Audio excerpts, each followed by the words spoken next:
And we're live. You had to me, video game high school was a big deal. And you were like legitimately acting. And I think you had an epic mealtime show you recorded too. Are you not pursuing the acting thing so much anymore, or just between gigs or? No. So the last thing I did was a show called Wine and Cheeseburger, which is actually like one of the best shows I've ever done. I did it with Thrillist. So I was kind of like the host of the show. And it was, I don't want to say it was like epic mealtime vibes, but if you almost took it's like over the top crazy.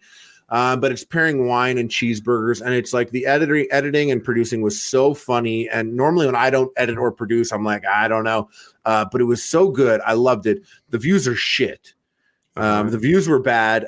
But so I don't know if they'll do it again, but I got a second job from them in San Francisco. So I just go when things come up, they come up and I go. I've never auditioned for anything. Well, I did audition for something once. I auditioned for 2 roles way back in the day. And both of them actually, I think TJ Miller got both of them, to be honest with you. And I was like, oh yeah, that makes sense. But I never went and did that. Like people go to LA during pilot season, like in January and stuff, and they like audition for like a million things. I never got around to it or never pursued such a thing.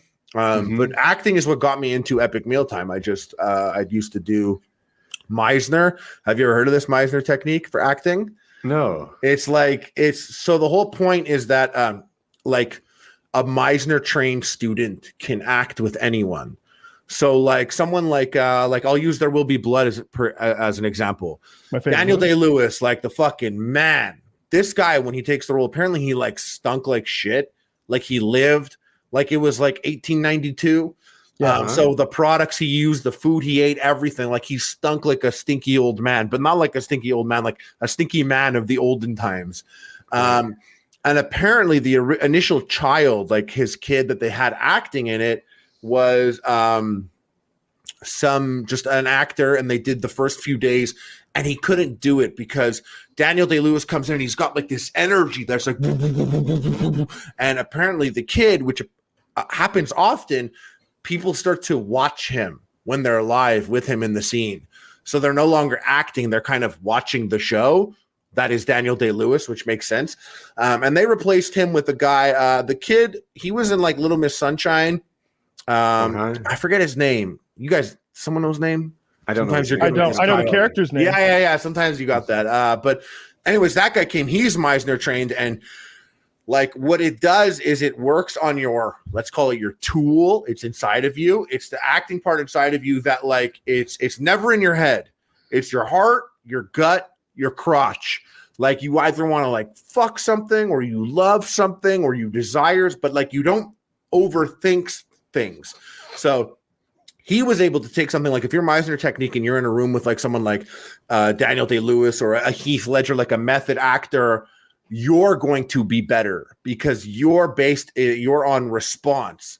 So I'm saying all this to basically lead up to what the first exercise is because it's so bonkers doing it. But I can't teach it, so I don't know if we're doing it right or wrong because you usually need someone to do it as well. But like, let's say I did it with like with one of you guys. Like, let's say I did it with you, Woody. I'd be like, me and you will sit down in class together. This is beginners. We're looking at each other. And I'm going to say something about you, and then you have to like repeat it. It's called the repetition. So I'd be like, you have a blue shirt. I have a blue shirt. You have a blue shirt. I have a blue shirt. You have a blue shirt. I have a blue shirt. Now, the only reason why we do this is you repeat it because at some point we will stop like schmacting and we're going to get real. And I might be like, you have a blue shirt. And you might be like, I have a blue shirt. Okay. And I'll be like, you got mad. You'd be like, I got mad. You got mad. I got mad. And it's like the only reason that you're doing this is to train the tool. So when someone like Daniel Day-Lewis comes in and he stinks like shit, your tool is trained enough to take that and be able to work with it like as an actor, ideally, if you were Meisner trained. And I did that, and like it was like, and then you would do like the exercise is like it's repetition, but it's like an activity. So like I might be like, doing something in my room and someone knocks on the door and I open the door and they're like, "You're really tall." And I'll be like, "I'm really tall." And they come in and we're acting. But the whole point of Meisner is like the dialogue is not first. So like, you might get a line. Dude, let's just, you have an example. 100% get this. I'm sorry to cut you off. Yeah, this description is outstanding. I've never acted really, but I've been in front of a camera enough that I know that when I'm thinking about what people are thinking about my delivery, I'm doing a terrible job. Yeah. That is awful. They're However, getting stuck in the head. It happens to everyone. You get in your head. If you're just feeling what you're bringing, if this is, what you're passionate about, if you can get yourself to be in it, then it's so much better. And yeah, I'm getting that from you. No, it's true. It's like, and then the repetition is supposed to do that because like, you get a line, you'll be like, the line is, you have one line. It's like, your boss is on line 1. You're the secretary. So you stand in front of the mirror. You're like, your boss is on line 1. Nah, your boss is on line 1. Your boss is on line 1. Your boss is on line. You try and figure out, you're like, okay, you got it. You figure it out. When you go to do the scene and the person you're doing with is like bawling their eyes out. And they're like, my best friend just died or whatever. And then they look at you and now you have your practice line. You're like, your boss is on line 1. And it doesn't match up with the scene. Sometimes people say lines at each other rather than being like within that moment.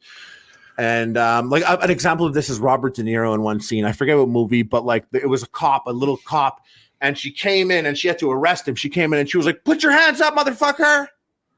And he cracked up, and he was like, "We got to do that again." And she did it. And she was like, "Put your hands up, motherfucker!" And he laughed. He's like, "I will never put my hands up to that." He's like, "I won't do it because I know my character would never." He's like, "I don't believe you." He's like, if me, the guy playing the character, doesn't believe how you're delivering the lines, we're not going to commit to this. So you have to make me believe you.